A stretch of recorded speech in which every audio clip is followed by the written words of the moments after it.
The champagne flute shattered against marble, crystal fragments scattering like my carefully constructed life. I stood frozen in my ivory gown. $2,300 I'd saved for 2 years, working double shifts at Romano's, while 300 guests watched Marcus Sullivan, the man I'd loved since college, turn to face them with that politician's smile he'd been practicing. "I can't do this," he announced, his voice carrying across the cathedral with rehearsed confidence. "I won't marry someone so beneath my family's standards." The words landed like physical blows. Beneath standards. I watched his mother, Catherine Sullivan, draped in Chanel and contempt, nod approvingly from the front pew. My hands trembled against the bouquet of peonies I'd arranged myself because flowers from the florist cost too much. Whispers erupted. Camera flashes sparked. Someone's phone was already raised, recording my humiliation for whatever social media platform would devour it first. My best friend Claire gasped somewhere behind me, but I couldn't turn around, couldn't move. The cathedral's incense mixed with my nausea, the cloying sweetness making my empty stomach churn. "Marcus, please," my voice cracked, small and pathetic even to my own ears. "Sarah, don't make this harder." He didn't even look at me when he said it. "You're a waitress. My father's running for Senate. Did you really think this would work?" The answer was yes. Stupidly, desperately, yes, because he'd told me he loved me, because he'd proposed on one knee in that tiny apartment we'd shared, promising forever despite our different worlds. Because I'd believed him when he said none of it mattered. I should have known better when he insisted we move the wedding date up, when he suddenly needed to postpone meeting my parents for the 5th time. When his college friends stopped including me in conversations at his campaign events. My father had died when I was 16. My mother worked 3 jobs to keep our heads above water. I'd put myself through community college, grateful for scholarships and ramen noodles and dreams of something better. Marcus had been that dream, proof that hard work and love could bridge any gap. What a fool I'd been. "I'm sorry it had to be this public," Marcus continued, addressing the crowd now like they were voters at a rally. "But I wanted to be honest, to show integrity." Integrity.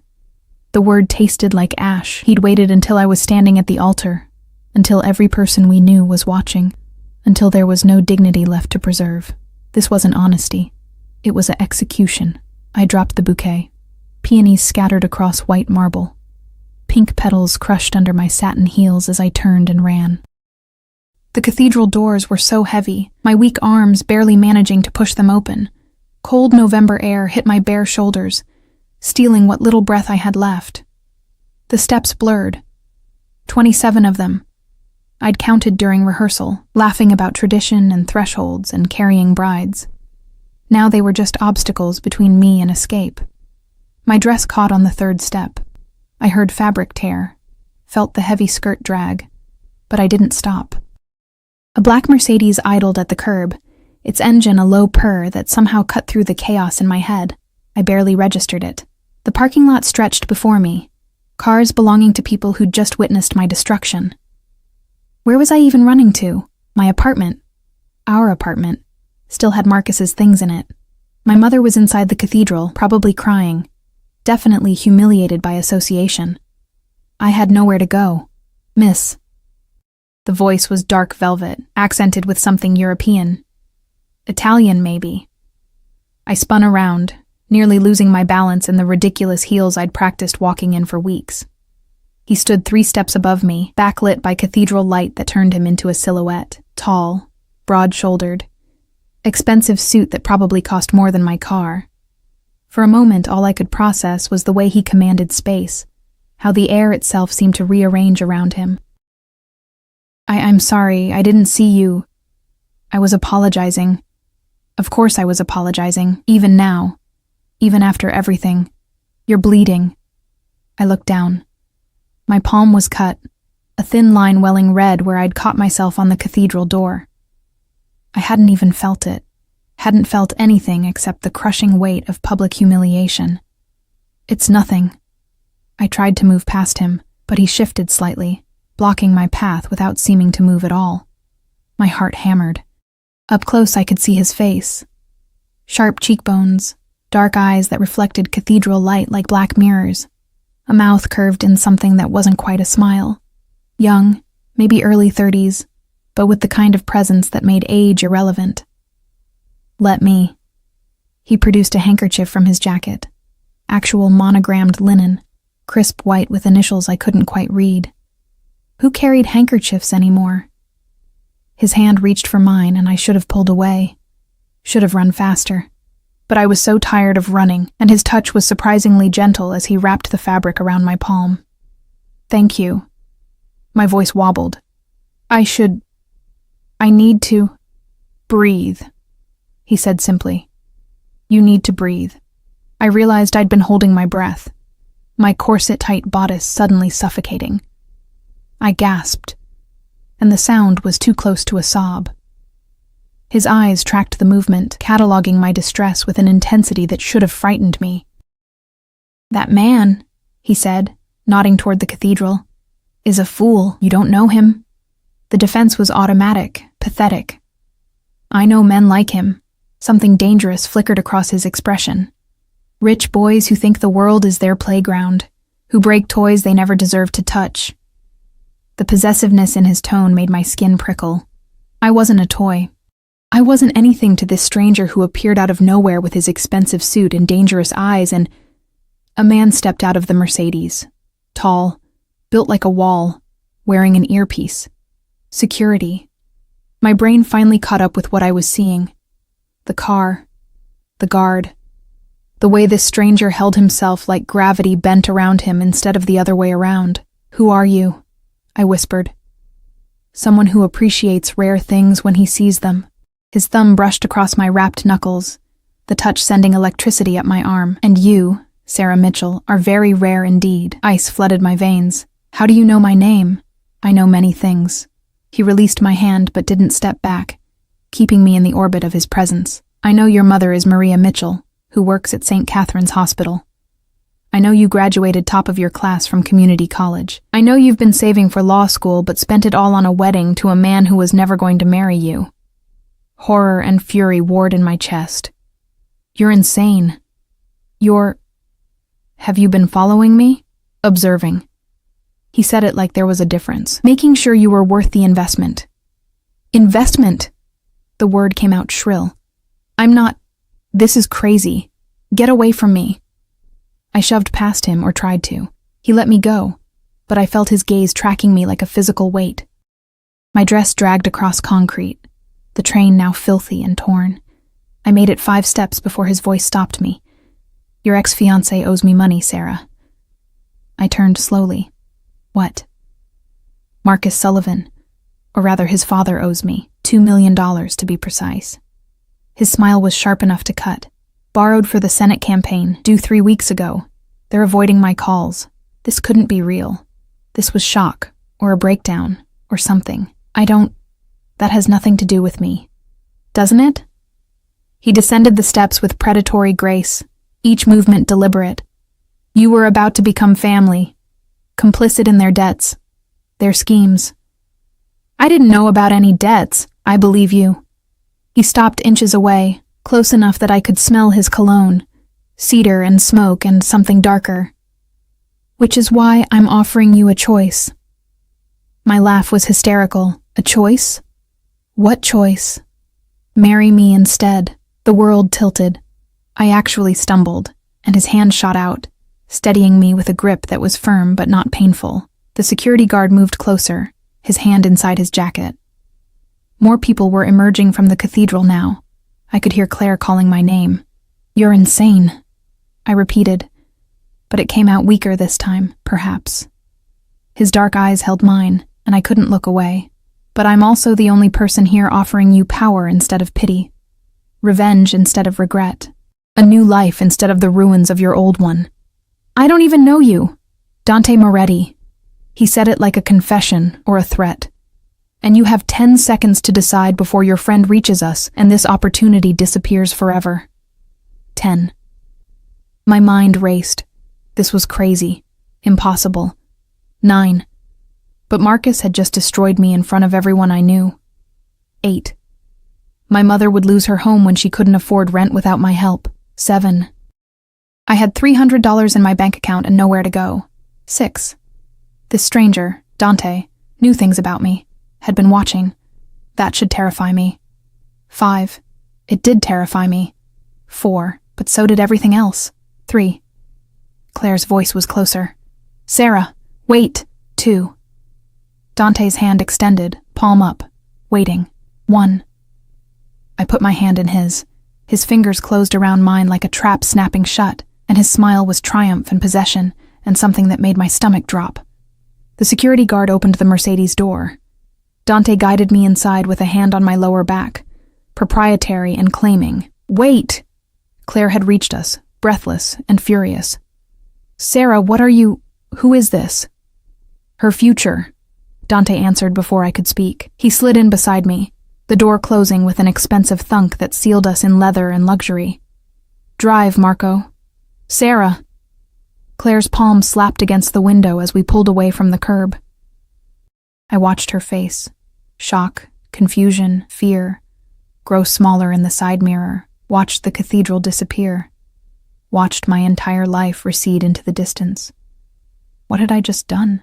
Dante's hand still held mine, his thumb tracing circles on my inner wrist that I felt all the way to my racing heart. Breathe, he reminded me again, his voice low and intimate in the confined space.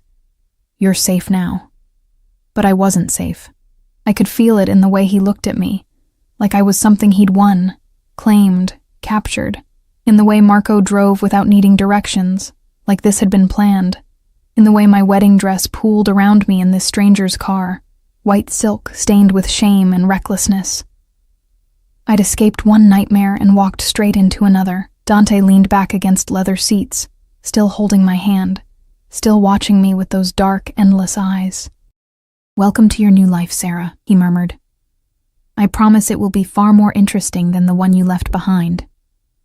The city blurred past the tinted windows, and I realized with cold certainty that I'd just made a deal with someone very dangerous.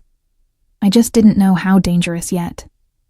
The Mercedes glided through streets I didn't recognize, leaving behind the familiar neighborhoods of my ordinary life. I should have demanded he stop, should have screamed or fought or done something other than sit frozen in expensive leather while my wedding dress created a barrier of ruined silk between us. Where are we going? My voice sounded hollow, distant, somewhere private. Dante hadn't released my hand. His grip was loose enough that I could pull away if I wanted to, but we both knew I wouldn't. Where would I go? Back to that cathedral. We have arrangements to discuss. Arrangements. Like I was a business transaction. Maybe I was.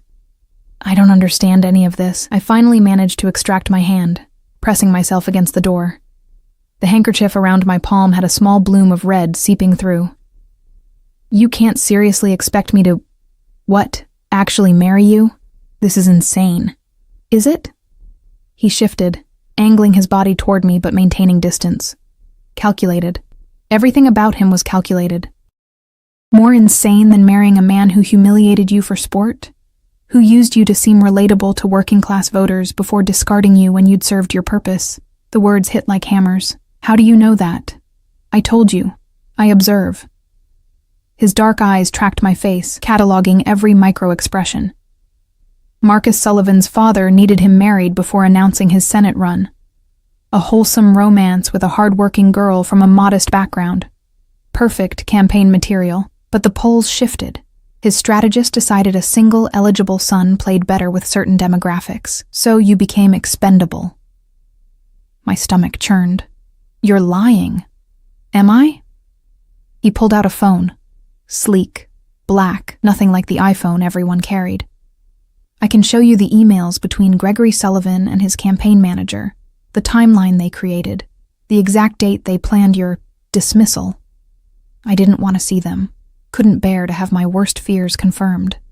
Why do you even care? If his father owes you money, go after him, not me. But you're so much more valuable than money, Sarah. The way he said my name felt like possession. Gregory Sullivan thinks he can hide behind lawyers and delay tactics. But a man's son? His political future? Those are leverage. Horror crystallized. You want to use me to hurt them. I want to take something they value and make it mine. His voice dropped, intimate and dangerous. There's a difference. They don't value me. You saw that back there. They will when you're mine. Such certainty. Such arrogance. When you walk into rooms wearing my ring, my name, my protection. When Marcus has to watch you elevated so far above him, he'll need a telescope to see you. That's when they'll understand what they threw away. Revenge. He was offering me revenge wrapped in diamonds and danger. Part of me, the part still burning with humiliation, still hearing Marcus's dismissive words, wanted it desperately. The other part knew this was wrong. Dangerous, potentially fatal. The Mercedes turned onto a tree-lined street where houses became estates. Mansions rose behind iron gates and manicured lawns. Old money. The kind that built universities and named hospital wings, and definitely didn't marry waitresses. We stopped at gates that opened automatically, black iron scrollwork parting to reveal a 3-story colonial that belonged in a magazine spread. Marble fountains, topiary gardens, windows that gleamed like watching eyes. "This is your house?" Stupid question. Obviously it was his house, one of them. Dante stepped out, extending his hand to help me. I ignored it, gathering my destroyed dress and climbing out myself. My heels sank into perfect gravel. "I have properties in Boston, New York, Milan, but this one is private. Secure. Secure." The word choice made my skin prickle. Marco, the driver guard, had disappeared somewhere. Another man in a dark suit appeared at the front door, then another. How many people worked here? How many watched? "I can't do this." I backed toward the car. "This is crazy. You're a stranger. I can't." "Sarah." He moved closer, not touching but somehow surrounding me anyway. "Look at me." God help me. I did. "I'm offering you a way forward," he said quietly. "Not just revenge, security. Your mother's hospital bills covered. Yes, I know about those too. Law school tuition. A life where you'll never have to smile at rude customers or work double shifts or settle for less than you deserve. All I'm asking in return is your name on a marriage certificate and your presence at my side when required." "Why?" The question burst out. "Why me? You could have anyone." "Why would you want—" "Because you're perfect." His hand lifted slowly, giving me time to retreat. When I didn't, his fingers brushed my cheek, tucking back a strand of hair that had escaped my elaborate updo. Beautiful enough to make Marcus bleed with regret. Smart enough to learn quickly, vulnerable enough to need me, and proud enough to hate that you do. The analysis was clinical and intimate all at once. I should have been offended. Instead, I felt seen in a way Marcus never managed in 3 years together. "What happens if I say no?" I whispered. Something flickered in his expression. "You walk away. I have Marco drive you wherever you want to go. Your mother's apartment, presumably, where you'll explain to her what happened and figure out how to rebuild from nothing." He paused. "And I find another way to collect what the Sullivans owe me. Threat.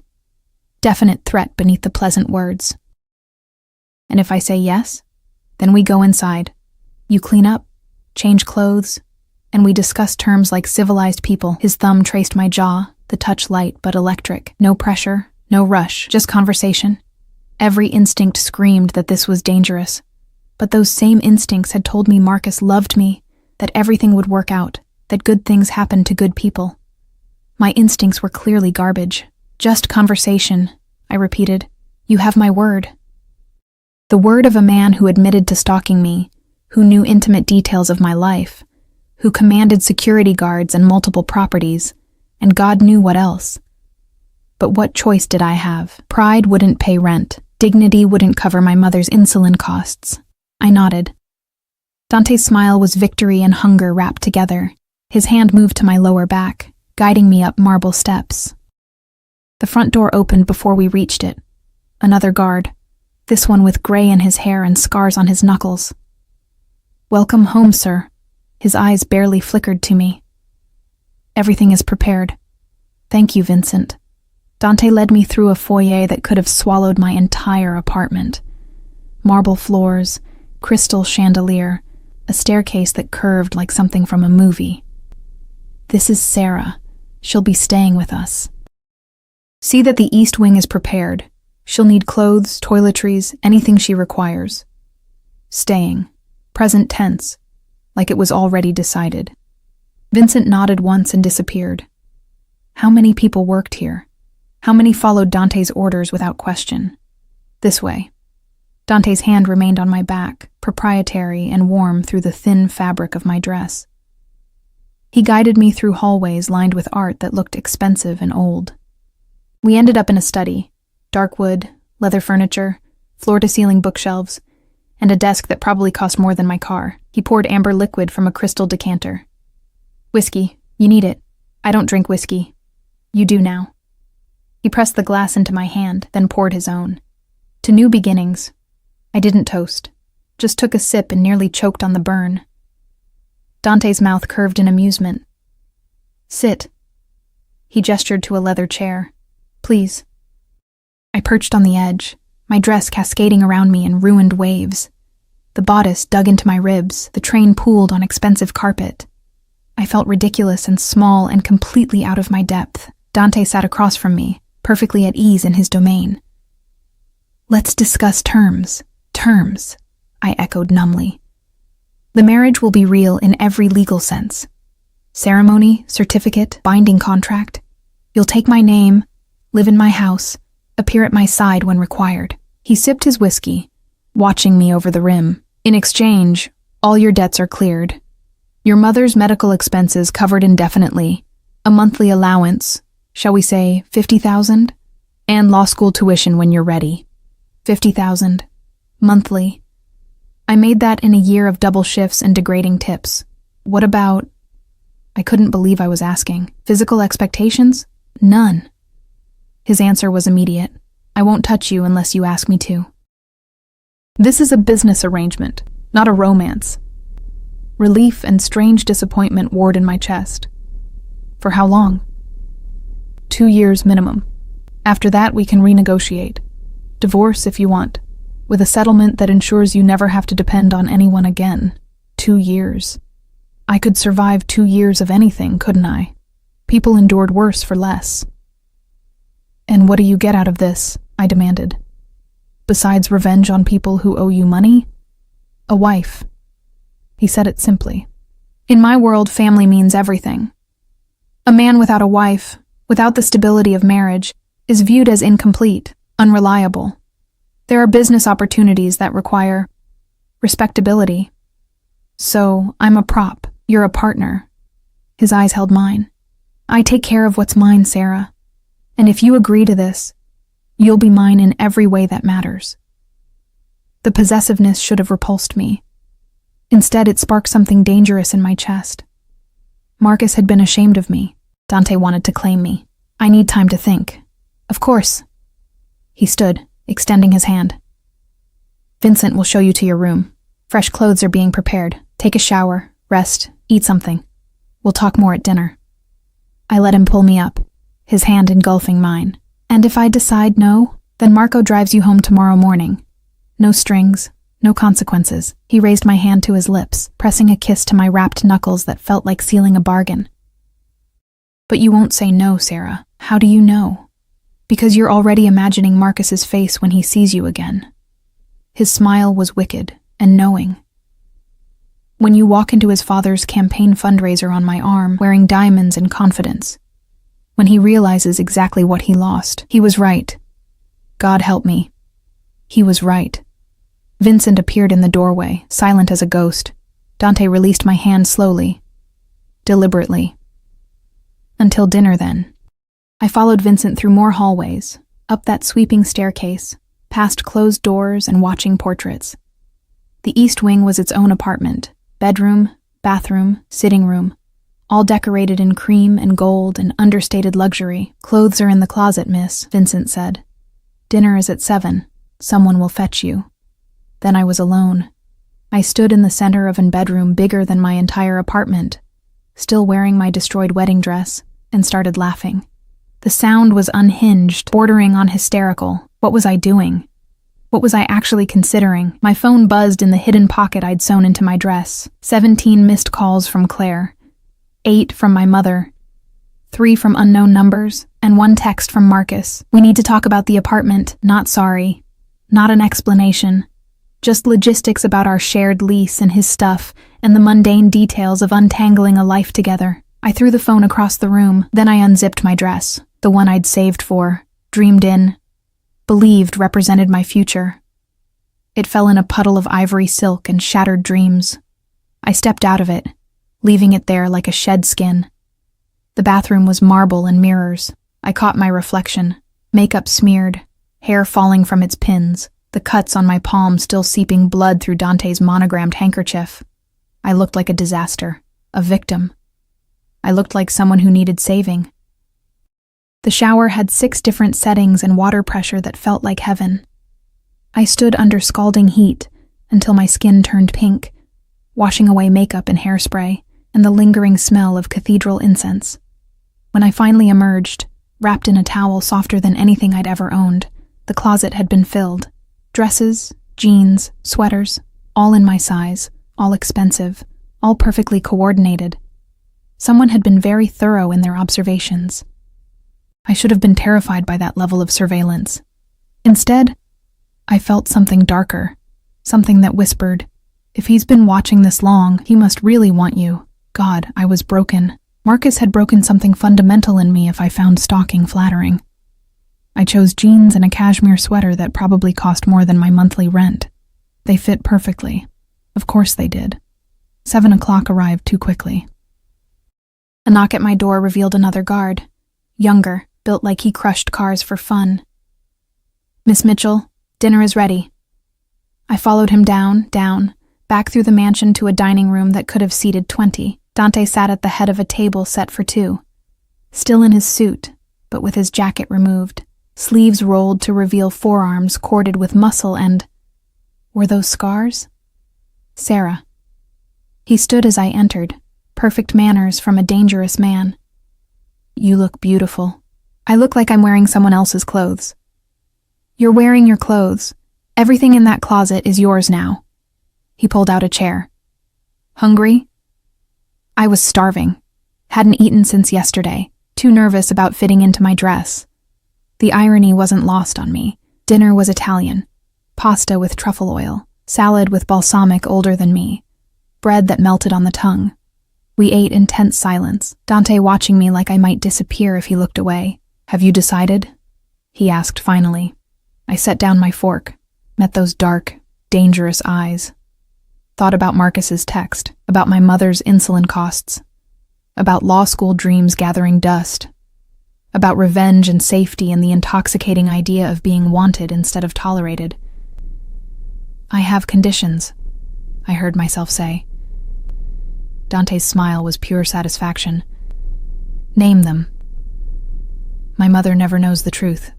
She thinks this is, I don't know, love at first sight. Romance. Something Agreed. Normal. I finished my degree. Law school, like you said. That's non-negotiable. Of course. And... I took a breath. "If you ever lie to me, the deal is off. I've had enough of lies." Something shifted in his expression. Respect, maybe. "I'll never lie to you, Sarah. I might not tell you everything, but what I do say will be truth." It wasn't exactly a promise of honesty, but it was more than Marcus had ever offered. "Then yes," I said, sealing my fate. "I'll marry you." Dante was around the table before I could blink, pulling me to my feet, his hands framing my face with a gentleness that contradicted everything else about him. "You won't regret this." "I already regret it," I whispered. "Good." His thumb traced my lower lip, the touch electric. "Regret means you're thinking, and thinking will keep you safe." Safe from what? But he didn't answer.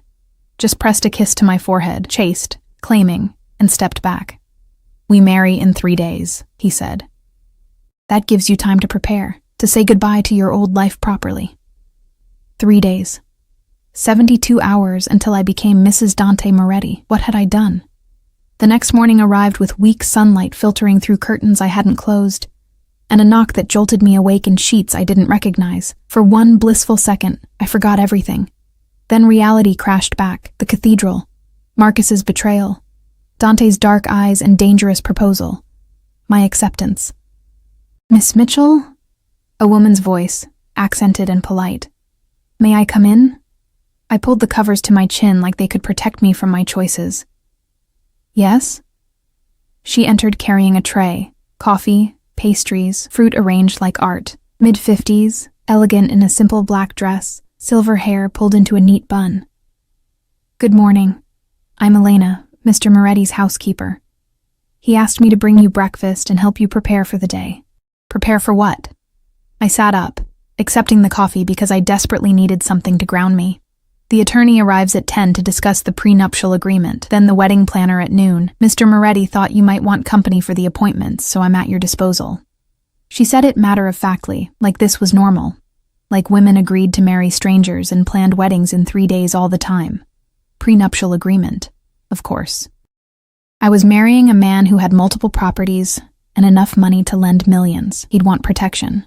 Where is Dante? His name felt strange on my tongue. Intimate. He had business in the city. He'll return this evening.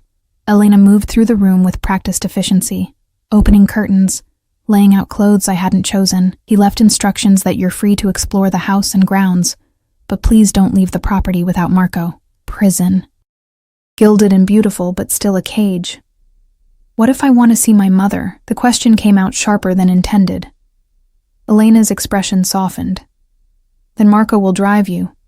Mr. Moretti only asks that you don't go alone, for safety." "Safety from what?" She didn't answer, just smiled professionally and gestured to the breakfast tray. "Eat, please. You'll need your strength for today." The attorney arrived precisely at 10.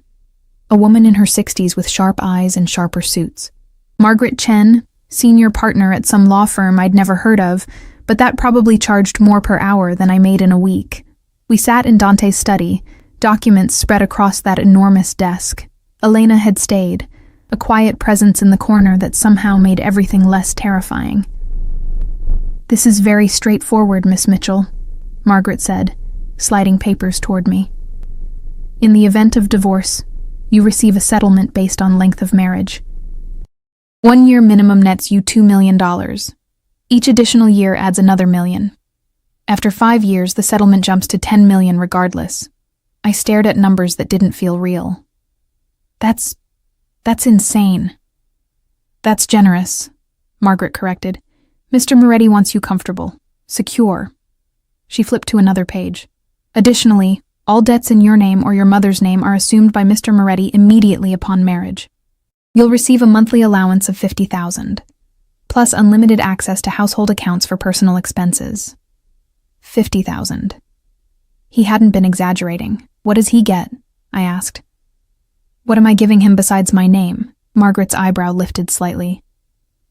"Your presence, your discretion, your loyalty for the duration of the marriage.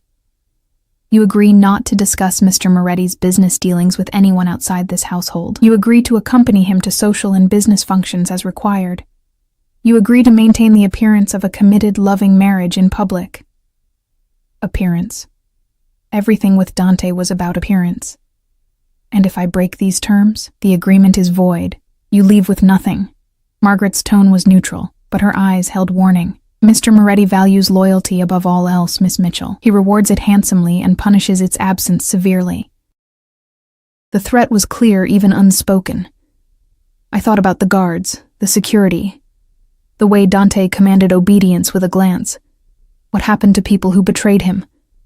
What happened to wives who broke their word? "I need to read this." My hand shook as I reached for the documents. "All of it, before I sign anything." "Of course." Margaret stood. "Take your time. I'll return tomorrow for the signing. The ceremony is scheduled for Friday evening. Small, private, just immediate household and necessary witnesses. Mr. Moretti thought you'd prefer that to another public spectacle. Considerate. He was being considerate about trapping me in a contract that essentially bought my silence and loyalty for money." After Margaret left, I sat in Dante's chair and actually read the prenuptial agreement. Every word, every clause, every carefully crafted sentence. It was exactly as she'd described. Generous financially, ironclad legally, and absolutely clear that I was entering an arrangement, not a marriage. But then, I found the addendum. handwritten in dark ink, initialed by Dante. Sarah Mitchell shall have complete autonomy over her education, career choices, and personal relationships. No restrictions shall be placed on her freedom of movement, communication, or association beyond reasonable security concerns. She maintains full rights to her own earnings and intellectual property. This marriage is a partnership of equals, regardless of financial disparity. Partnership of equals. He'd written that himself, added it after the lawyers had finished their clinical terms and conditions. I traced the words with my finger, trying to understand this man who stalked me and saved me in the same breath. The wedding planner arrived at noon, a thin man named Sebastian who spoke in exclamation points and brought fabric swatches like they were holy relics. We sat in a sunroom I hadn't known existed, surrounded by samples of flowers and invitations and table settings. Mr. Moretti wants elegant but intimate, Sebastian gushed, spreading options across a glass table, classic romance with modern sophistication. I'm thinking cream roses, gold accents, candlelight. Oh, and the dress. We have appointments at 3 boutiques this afternoon. Vera Wang, Oscar de la Renta. I already have a dress. The words came out flat. Sebastian blinked.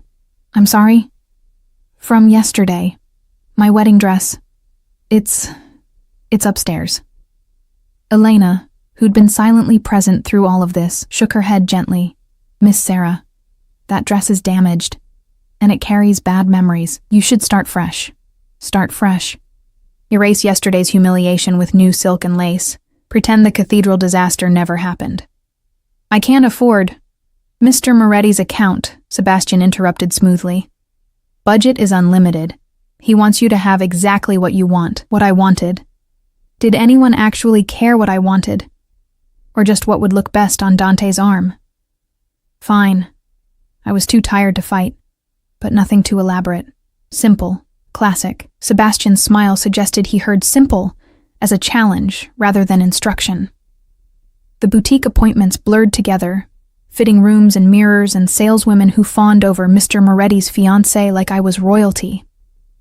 I tried on dresses that cost more than my car, each one more beautiful and more suffocating than the last. Then I saw it. A-line, off-shoulder, silk crepe that draped like water.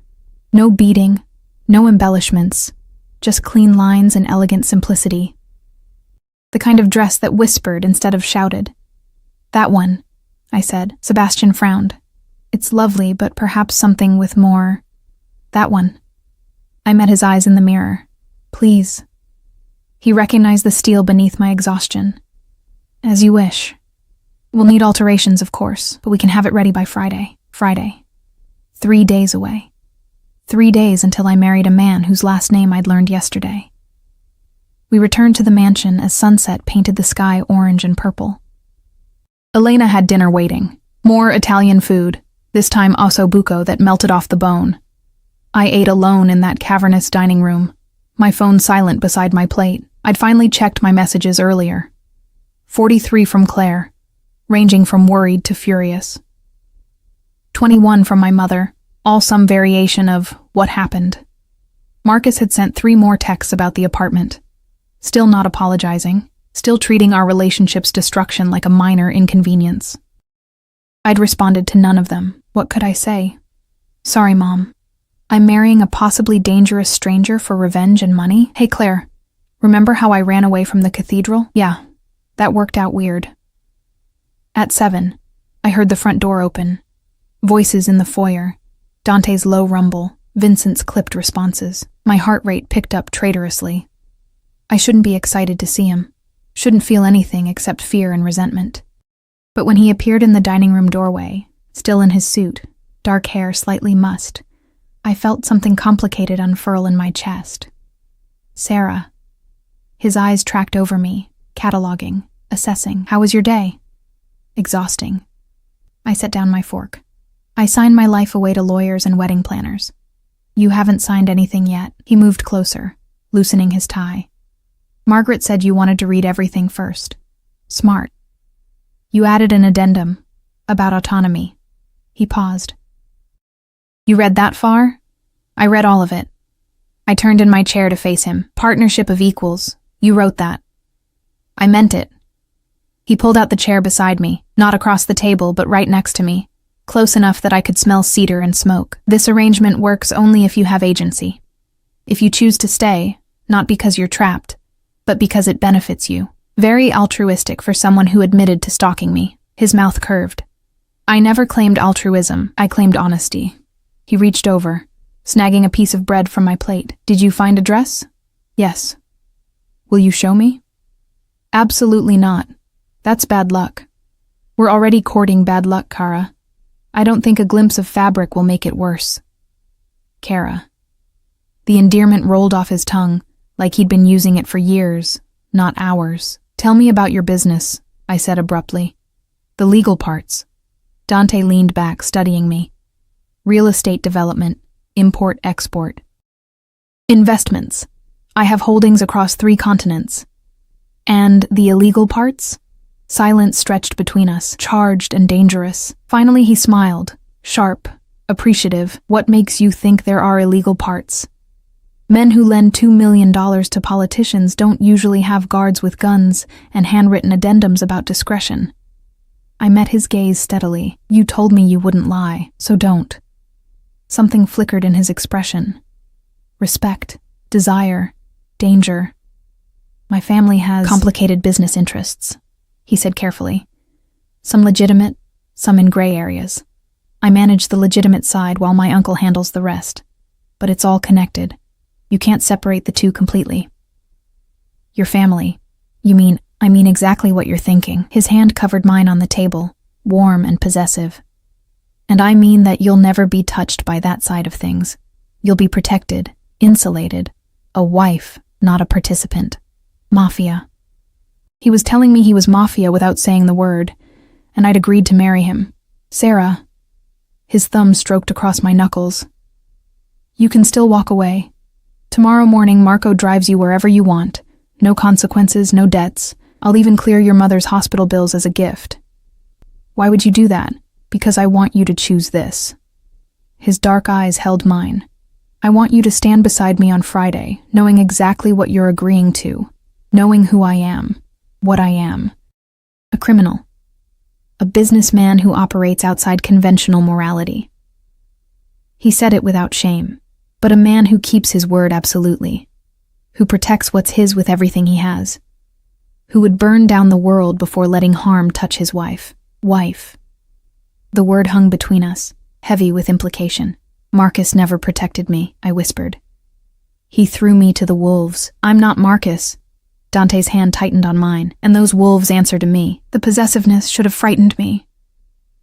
Instead, it sparked something dark and needy in my chest. I'd spent 3 years making myself smaller, quieter, more acceptable to Marcus and his family. Dante wanted to make me dangerous. I chose already, I told him. I'm not walking away. His smile was victory and hunger. Then we should discuss something important, more important than confessing you're in the Mafia. Much more. He stood, pulling me up with him. Come with me. He led me through the mansion to a wing I hadn't explored, past more guards who nodded respectfully. We stopped at a door he unlocked with his fingerprint. Biometric security in a house that already had armed guards. Inside was an office that made his study look modest.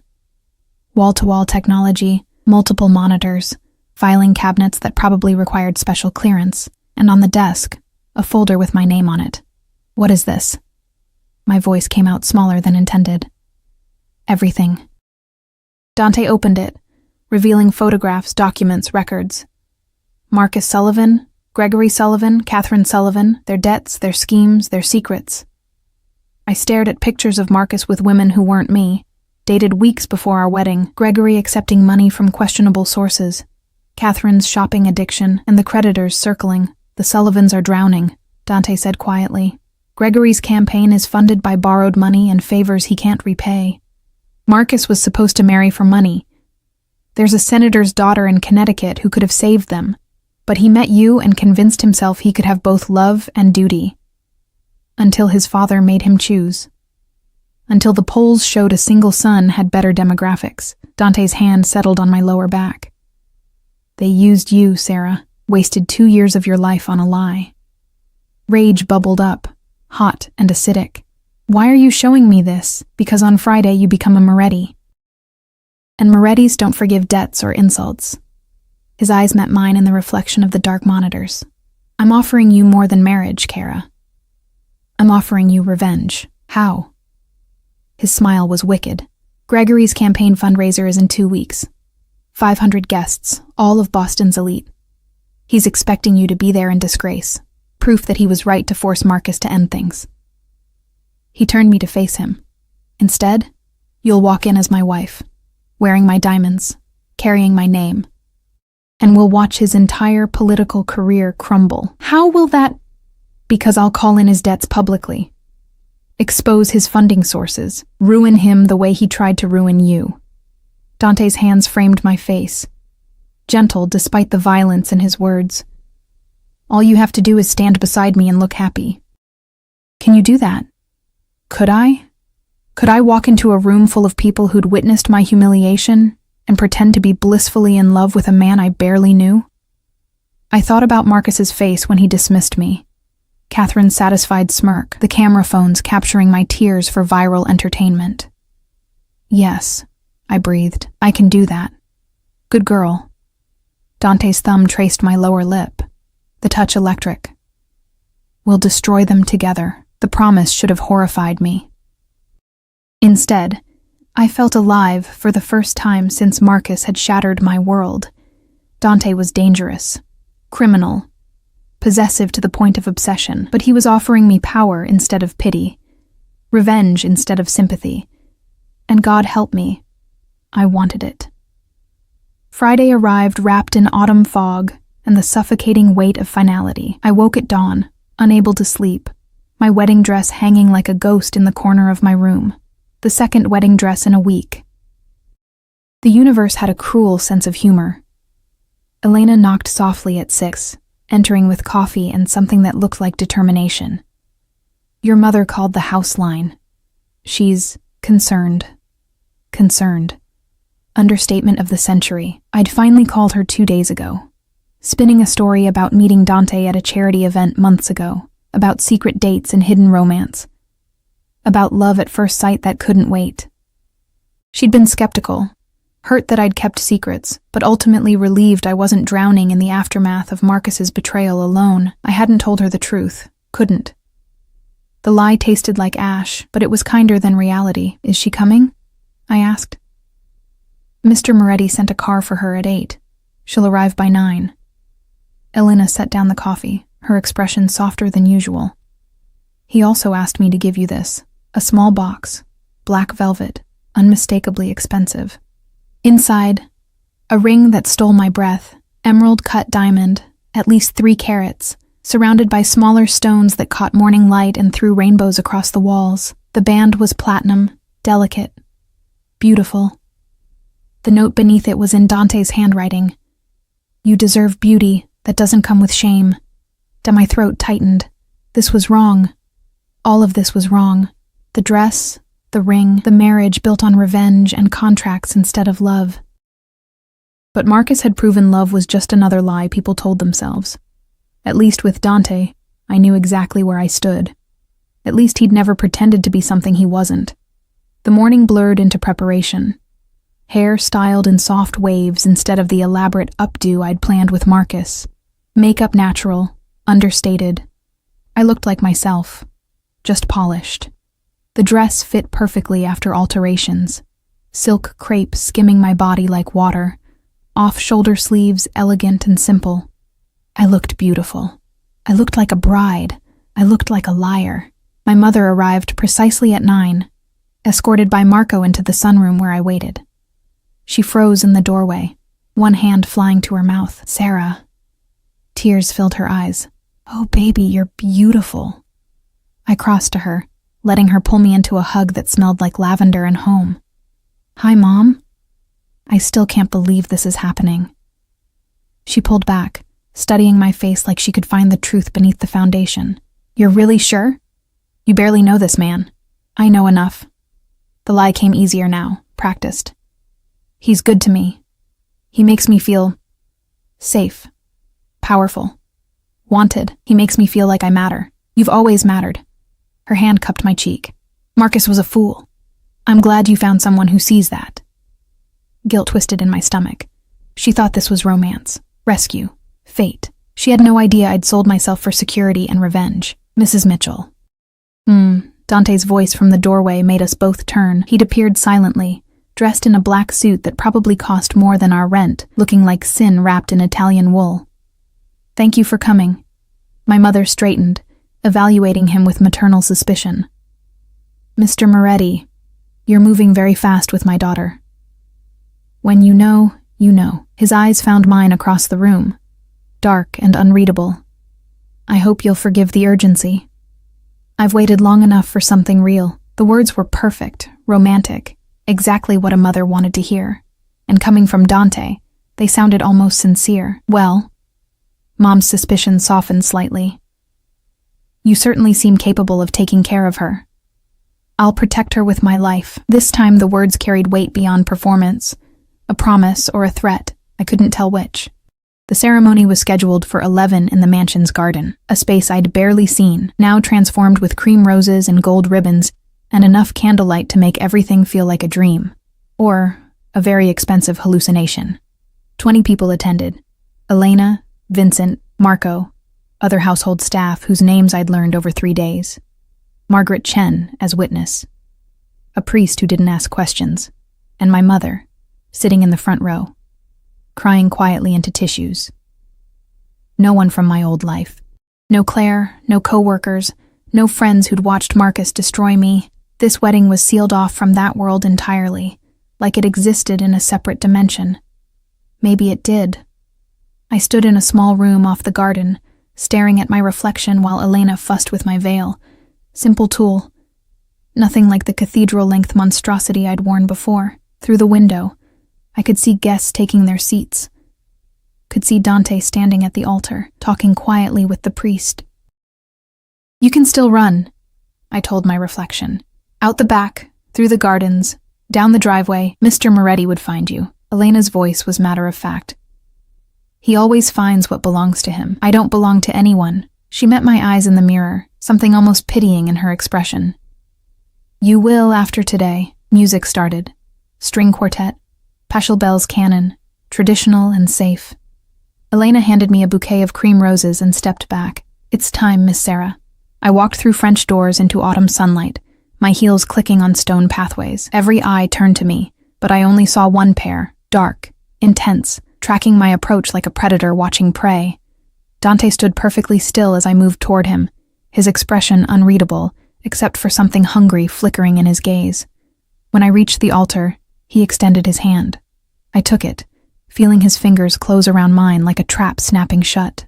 You're shaking, he murmured, too low for anyone else to hear. Terrified, I admitted. Good. Fear keeps you sharp. His thumb stroked my palm. You look exquisite, Kara. The priest began speaking, words about love and commitment and forever. I barely heard them, too focused on Dante's hand holding mine. The way he watched me like I was the only person in existence. This man who'd stalked me and saved me and trapped me in 3 days of whirlwind decisions. Do you, Dante Alessandro Moretti, take this woman to be your lawfully wedded wife? I do. No hesitation. Absolute certainty. And do you, Sarah Elizabeth Mitchell, take this man to be your lawfully wedded husband? The moment stretched. I could feel my mother holding her breath. Could sense Elena and Vincent and all the guards watching. Could see something dangerous flash across Dante's face. Not anger, but intensity that bordered on desperation. He wanted this. Needed it for reasons that had nothing to do with revenge. I do. His smile was victory and possession and relief, all tangled together. The priest pronounced us husband and wife, and Dante's hand cupped my face with shocking gentleness. May I? He asked, voice low. I nodded. He kissed me like he was claiming territory. Thorough, possessive, absolute. His mouth moved against mine with practiced skill, tongue teasing my lips until they parted. The kiss deepened, grew heated, and I forgot we had an audience. Forgot this was performance. Forgot everything except the taste of him and the way his hand fisted in my hair like he was afraid I'd disappear. Someone cleared their throat. We broke apart, and I was breathless, dizzy. "Mrs. Moretti," Dante said, testing my new name. "Welcome to your new life." The reception was intimate, champagne and Italian pastries, music and conversation. My mother pulled me aside during the third glass of wine, her eyes wet with emotion. "He looks at you like you're his whole world," she whispered. "I've never seen anyone look at someone that way." I glanced at Dante across the garden. He was talking with Vincent, but his eyes tracked me constantly, possessive and vigilant.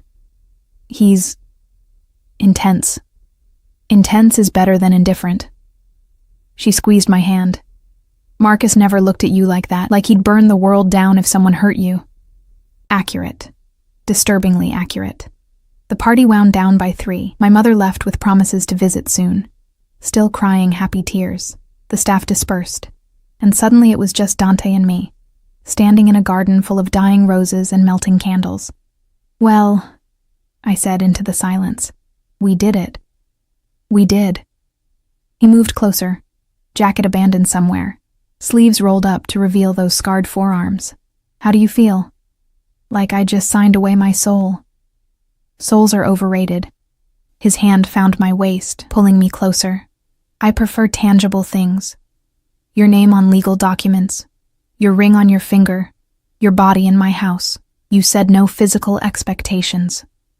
I said I wouldn't touch you unless you asked." His other hand traced my spine, the touch burning through silk. "Have you changed your mind about that clause?" I should say no. Should establish boundaries, but his kiss at the altar had awakened something hungry and reckless, and I was so tired of being careful. "What if I have?" The words came out breathless. Dante's eyes darkened. "Then I'd carry you upstairs and spend our wedding night showing you exactly what kind of husband I can be." His mouth brushed my ear. "I'd peel this dress off slowly, kiss every inch of skin I uncovered, make you forget Marcus ever existed." Heat pooled low in my stomach. "That's very confident. I'm very skilled." His teeth grazed my earlobe. "Say yes, Sarah. Ask me to touch you." God, I wanted to. Wanted to lose myself in physical sensation and forget the complicated reality of what we'd done. But something held me back. Pride, fear, the last shred of self-preservation. "Not tonight." I stepped back, putting distance between us. "Tonight, I need to process this." Disappointment flickered across his face, quickly masked. "Of course. Whatever you need." He caught my hand, pressing a kiss to my new ring. "But know that when you do ask, Kara, I'll make it worth the wait." Promise or threat. With Dante, they were the same thing. He walked me upstairs to my room, still my room, not his, maintaining the agreed-upon separation. At the door, he paused. "Sleep well, wife." The word was caress and claim. "Tomorrow, we start planning for the fundraiser. Revenge," I said softly. "That's what this is really about, isn't it? Not marriage, it's about both." His knuckles traced my jaw. "I get a beautiful wife and the satisfaction of destroying my enemies. You get security and the pleasure of watching Marcus suffer. Everyone wins. Except the Sullivans. Especially the Sullivans." His smile was sharp. "They tried to break you, Sarah. We're going to break them back." After he left, I stood in my wedding dress in the center of my bedroom. Mrs. Sarah Moretti now. Legally and completely. I should feel something. Regret, fear, triumph. Instead, I felt numb. I'd escaped one cage and walked into another. But this cage had diamond bars and a keeper who looked at me like I was precious instead of disposable. Was that better? Or just a prettier kind of prison? My phone buzzed. "Claire," for the 47th time. I finally answered. "Jesus Christ, Sarah." Her voice was frantic. "Where the hell have you been? Your mom said you got married today? To who?" "It's complicated." "Complicated? You ran out of your wedding and disappeared for a week, and now you're married to someone else? That's not complicated. That's insane." "I know." I sank onto the bed, dress pooling around me. "I know it's crazy. But Claire, he's what? Rich? Dangerous? Both?" She paused. "Sarah, please tell me you know what you're doing." Did I? Did anyone really know what they were doing? Or were we all just making choices and hoping they didn't destroy us? He's giving me a chance to make Marcus pay, I said quietly. For all of it. The humiliation, the lies, the years I wasted. Dante's giving me power, and what's he getting? A wife. Respectability. Someone to stand beside him and look devoted. That's not an answer, but it was the only answer I had. We talked for another hour, Claire extracting every detail I could safely share. I didn't mention the Mafia connections or the contracts, or the fact that my husband had been watching me long before we met. Some truths were too dangerous to speak aloud. When I finally hung up, exhaustion crashed over me. I struggled out of my wedding dress, hanging it beside the destroyed one from last week. 2 dresses, 2 marriages, 1 week. The symbolism was too heavy to examine. I fell into bed in just my slip, the ring heavy on my finger. Tomorrow I'd start planning revenge. Tomorrow I'd figure out how to be Mrs. Moretti. Tomorrow I'd face whatever consequences came from marrying a man who collected people like chess pieces. But tonight, I let myself imagine Marcus's face when he saw me again. When he realized what he'd thrown away. When he understood that I wasn't broken. I was dangerous. And I smiled in the darkness. Something cold and sharp unfurling in my chest. Dante had promised me revenge. I was going to take it. 2 weeks passed in a strange blur of luxury and lessons. Dante was gone most days. Business he didn't elaborate on. Meetings with men who had cold eyes and expensive watches. But evenings belonged to preparation. He taught me how to move through his world, how to hold a champagne flute like I'd been doing it all my life, how to smile politely while cutting someone down with carefully chosen words. The fundraiser isn't just about revenge, he explained one night over dinner, both of us seated at opposite ends of that ridiculous table. It's about establishing you as untouchable. They need to see you've risen so far above them that their opinions became irrelevant. I'm still me, I protested.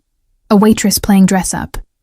You're Mrs. Dante Moretti. His eyes held mine across crystal and candlelight. That name carries more weight than Marcus's entire family legacy.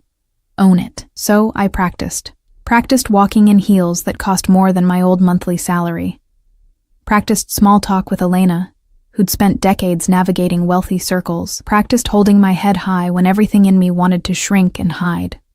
The dress Dante chose for the fundraiser arrived 3 days before the event.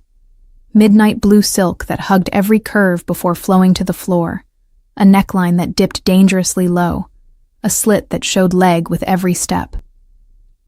Diamonds accompanied it, a necklace that had belonged to his grandmother, he said, earrings that caught light and threw stars across walls. Too much, I protested when Elena fastened the necklace. The stones were cold against my skin, heavy with history and expectation. Perfect, Dante corrected from the doorway. He'd appeared silently, dressed in a tuxedo that made him look like he'd stepped out of a film noir, dangerous and beautiful, and absolutely in control. You look like you were born to wear those. I was born to wear clearance rack polyester. He crossed the room, stopping behind me so we both faced the mirror. His hands settled on my bare shoulders, warm and possessive. You were born to be extraordinary. Marcus was too stupid to see it. I'm not. The compliment landed wrong, too intense, too possessive, but when I met his eyes in the reflection, I saw something beyond possession. Pride, maybe, or satisfaction that his investment was paying dividends. Ready? He asked. No, absolutely not. But I nodded anyway.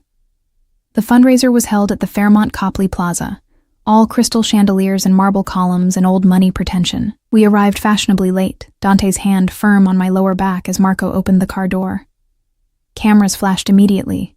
Apparently my disastrous first wedding had made me newsworthy, and my marriage to Dante Moretti had amplified that interest. Smile, Dante murmured against my ear. Let them see you're happy, I smiled. Let the cameras capture Mrs. Moretti in diamonds and designer silk, looking nothing like the broken girl who'd fled a cathedral 2 weeks ago. Inside, the ballroom was packed with Boston's elite. Politicians and businessmen, old families and new money, everyone dressed in their finest and clutching cocktails like weapons. Conversations stuttered when we entered. Heads turned. Whispers erupted. Is that Sarah Mitchell? I heard she married some Italian businessman. God, that dress! Dante's hand tightened possessively. Chin up, Kara. You're the most beautiful woman here, and you're mine. Let them choke on their jealousy. We moved through the crowd like royalty. Dante greeting people with easy confidence while I smiled and nodded and tried not to vomit. Then I saw them. Marcus stood near the bar, talking with his father and a group of older men in suits. He looked the same. Blonde hair perfectly styled, blue eyes that had once made me weak, that politician's smile firmly in place. Catherine hovered nearby, dripping in diamonds that suddenly looked cheap compared to what I wore. They hadn't seen us yet. Ready? Dante's voice was dark honey, dangerous and sweet. I took a breath, straightened my spine, let the rage I'd been nurturing for 2 weeks crystallize into cold determination. Yes. We crossed the ballroom, Dante's hand never leaving my back. People parted for us instinctively, sensing predator and prey dynamics they couldn't quite name. We stopped 3 feet from Marcus's group. Gregory. Dante's voice cut through their conversation like a blade. How unexpected to see you here. Gregory Sullivan turned, his smile faltering when he recognized Dante. Then his eyes landed on me, and the smile died completely. Mr. Moretti, we weren't expecting you. I'm sure. Dante's arm wrapped around my waist, pulling me close. I don't believe you've met my wife. Sarah Moretti, though you might remember her as Sarah Mitchell. Marcus's glass slipped from his fingers. Crystal shattered on marble, champagne spreading like blood. His face had gone white, eyes tracking from me to Dante and back like he couldn't process what he was seeing. Sarah? His voice cracked. What? How? Hello, Marcus. I kept my tone pleasant, cordial, like greeting an old acquaintance instead of the man who'd destroyed me publicly. You're looking well. Marriage clearly suits some people. Catherine had gone rigid, her expression cycling through shock, fury, and something that looked like fear. She recognized Dante's name. Everyone did, and she understood what my presence on his arm meant. This is impossible, Marcus sputtered. You can't just... We were engaged 2 weeks ago. Engaged to you. I let my smile sharpen. Married to him. Turns out when someone actually values you, things move quickly. Dante's hand traced my spine, the touch intimate and claiming. Sarah and I have known each other for months. We kept things quiet until the timing was right. The lie rolled off his tongue smoothly. Your public rejection simply accelerated our timeline. Months? Gregory had found his voice, but it shook slightly. That's... Sarah, surely you can see how this looks. Like I upgraded significantly? I interrupted, channeling every etiquette lesson Elena had drilled into me. I know exactly how it looks, Gregory. It looks like your son did me a tremendous favor. Other people were watching now, drawn by the tension and shattered glass. Camera phones appeared. This would be on social media within minutes. Sarah Mitchell, humiliated bride, now glittering on the arm of one of Boston's most powerful men. We should talk, Marcus said desperately, reaching for my arm. Privately. There's been a misunderstanding. Dante's hand shot out, catching Marcus's wrist before he could touch me. The movement was casual, almost lazy, but I felt the violence beneath it. My wife doesn't take private meetings with ex-boyfriends. Surely you understand. Let go of me. Marcus tried to pull away. Couldn't. Dante's grip was iron wrapped in silk. Gladly, Dante released him with a slight push that made Marcus stumble, but let's be clear. Sarah is under my protection now. Any attempt to contact her, to harm her reputation, to so much as speak her name without respect, will be considered a personal insult. His smile was sharp enough to cut. And I take personal insults very seriously. The threat hung in the air, unmistakable. Gregory's face had gone from white to red, anger and fear warring for dominance. Catherine looked like she might faint. Speaking of insults, Dante continued, his tone pleasant as poison, we should discuss your debt, Gregory. $2 million, 3 weeks overdue. I've been patient, but my patience has limits. This isn't the place. Gregory glanced around at listening ears and watching eyes. We can discuss this privately?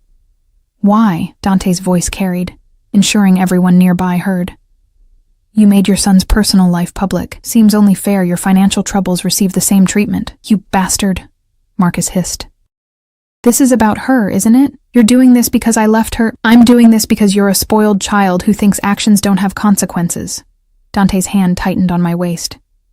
You humiliated my wife in a cathedral full of witnesses. You broke her heart for a polling advantage. Did you really think that would go unanswered? The ballroom had gone quiet. Everyone was watching now, this confrontation more entertaining than any political speeches. Sarah. Marcus's eyes found mine, desperate and pleading. Please, tell him this is crazy. We can fix this. I made a mistake. I know that now, but we can— No. The word came out strong, clear. We can't fix anything, Marcus. You made your choice when you left me at the altar. I've made mine. I stepped closer to Dante, letting his arm wrap around me, and I'm very happy with it. You don't love him, Marcus accused. You can't. You're doing this to hurt me. Not everything is about you. The words felt like freedom. Dante values me, protects me, treats me like I'm precious instead of convenient. Why would I want you when I have that? Dante's hand cupped my face, turning me toward him. His kiss was thorough, possessive, absolutely inappropriate for public consumption. But it made his point. I was his, completely and irrevocably. When we broke apart, Marcus looked shattered. Catherine was crying. Gregory's face was purple with rage and humiliation. The debt is due Monday, Dante said pleasantly, like he hadn't just kissed his wife breathless in front of Boston's elite. Full payment, or I call in all your outstanding obligations. Your campaign, your house, your reputation, all of it ends. You can't— Gregory started. I can. Dante's smile was winter cold. And I will. Unless you'd like to discuss alternative arrangements. His eyes flicked to Marcus. Perhaps your son could be more useful in other capacities. The implication was clear and chilling. Gregory grabbed Marcus's arm, already pulling him away. We'll handle this privately, Monday. Dante reminded them as they fled. Don't be late. The crowd erupted into whispers the moment the Sullivans disappeared. Dante guided me toward the balcony, away from curious eyes and gossip that would spread like wildfire. Outside, cool air hit my flushed skin. I gripped the balcony railing, my hands shaking with adrenaline, and something that felt dangerously close to triumph. That was— I couldn't find words. Necessary, Dante finished. He stood behind me, close enough that I felt his heat. They needed to understand you're untouchable now. That hurting you means facing me. You ruined them. The realization was sinking in. Gregory's campaign, Marcus's reputation, all of it. They ruined themselves. His hands settled on my shoulders. I just expedited the process. I turned to face him. This man I'd married for revenge and security. Thank you. For what? For making me feel powerful instead of pitiful. The words caught in my throat. For giving me this. Dante's expression softened, something warm breaking through his usual control. You were always powerful, Kara. You just needed someone to help you see it. His hand cupped my cheek, thumb tracing my lips. The touch sparked electricity through my entire body. Awareness I'd been ignoring for 2 weeks. Desire I'd been burying beneath lessons and preparation. Dante, I whispered. Yes. Take me home. His eyes darkened. Are you sure? Was I? This was crossing a line we'd carefully maintained. Moving from arrangement to something more complicated and dangerous, but standing here in his arms, wearing his diamonds, carrying his name. I was already so far past that line it didn't matter anymore. I'm sure. The ride home was torture, Marco driving while Dante and I sat in the back seat, the air between us charged with everything we weren't saying. His hand rested on my thigh, burning through silk, a promise of what waited. We made it through the front door before control shattered. Dante pressed me against the wall in the foyer, his mouth claiming mine with hunger barely leashed. I kissed him back desperately, 2 weeks of tension and denial exploding between us. Upstairs, he growled against my lips. Now! He lifted me, actually lifted me like I weighed nothing, and carried me up that sweeping staircase, past my room, past closed doors, to the master suite I'd never entered. His bedroom was dark and masculine, leather and wood and windows overlooking the gardens. But I barely saw it before he had me on his bed, dress riding up my thighs, his body covering mine. "Tell me to stop," he demanded, hands framing my face. "Tell me this is too fast, too much. Don't stop." I pulled him down, kissing him until we were both breathless. "Don't you dare stop." So he didn't. He worshipped my body like I was something holy instead of something purchased. Kissed every inch of skin he uncovered, whispered Italian endearments against my throat, made me forget Marcus, forget humiliation, forget everything except the pleasure building between us. When he finally entered me, his eyes locked on mine, dark and intense and absolutely focused. "Mine," he breathed. "Say it, yours," I gasped. Again, yours. And I meant it. After we lay tangled in expensive sheets, my head on his chest while his fingers traced patterns on my spine. The ceiling fan turned slowly, cooling sweat-slicked skin. "What happens now?" I asked quietly. "Now?" Dante's hand cupped the back of my head. "Now you're truly my wife in every sense. Now we build a life together, one that's real, not just convenient." "Real," I repeated. "Can this be real?" "It already is." He tilted my face up, his expression sincere in a way I'd rarely seen. "I know this started as arrangement, revenge and contracts and mutual benefit. But somewhere between your yes and tonight, it became something else." My heart stuttered. "What?" "Obsession." He said it matter-of-factly. "Possession. Maybe even the early stages of something terrifying like love." His thumb traced my lower lip. "You've gotten under my skin, Sarah Moretti. And I don't think I want you out. The confession should have frightened me. Instead, it felt like relief. Like permission to admit my own dangerous feelings. I took a breath. "I think I'm starting to fall for you. Despite everything. Despite the insanity and danger and complete recklessness of all of this." His smile was brilliant and rare. "Then we're both insane. Probably. But at least we're insane together." We lay there as moonlight painted patterns on the walls, two broken people who'd found something like healing in each other's damage. It wasn't the romance I'd dreamed of, no fairy tale proposals or traditional courtship. But it was honest, real, built on truth instead of pretty lies. Monday came too soon. I woke in Dante's arms, tangled in his sheets, wearing nothing but his grandmother's necklace. He was already awake, watching me with an expression that made my heart race. "Good morning, wife. Good morning, husband." The words still felt strange. "What happens today?" "Gregory pays or loses everything." He kissed my forehead. "Either way, it's handled." "And Marcus?" "Marcus learns that some mistakes have permanent consequences." I should have felt guilty, should have cared about their destruction. But lying in Dante's arms, safe and wanted and valued, I couldn't find any sympathy for the family that had tried to break me. My phone buzzed on the nightstand. A text from Claire. "Holy shit, you're everywhere. Call me." I opened social media to find myself viral. Pictures from the fundraiser, me in Dante's arms, wearing diamonds, looking radiant.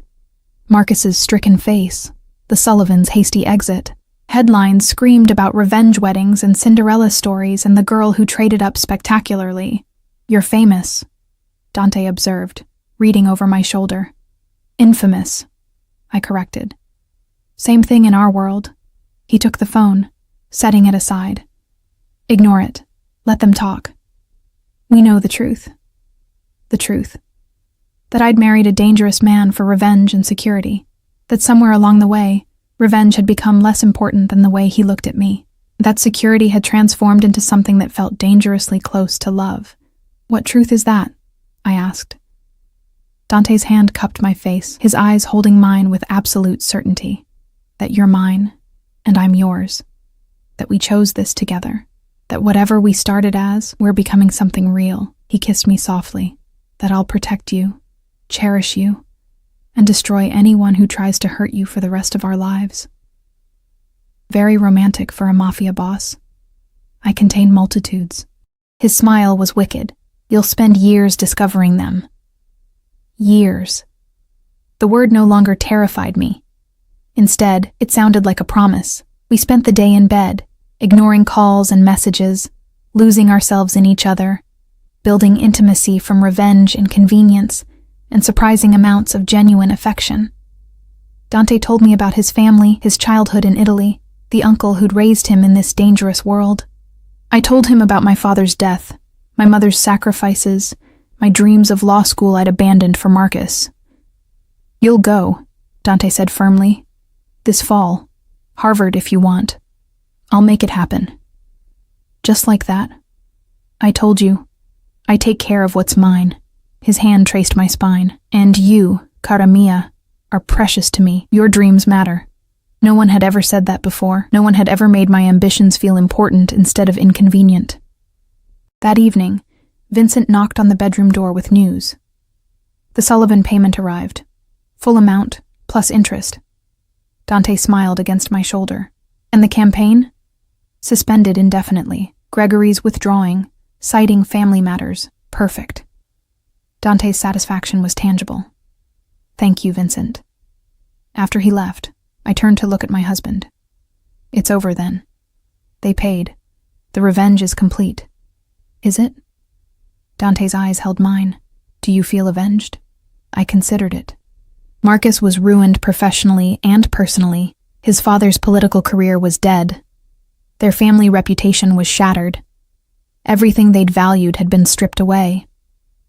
But more than that, I had everything they'd tried to deny me.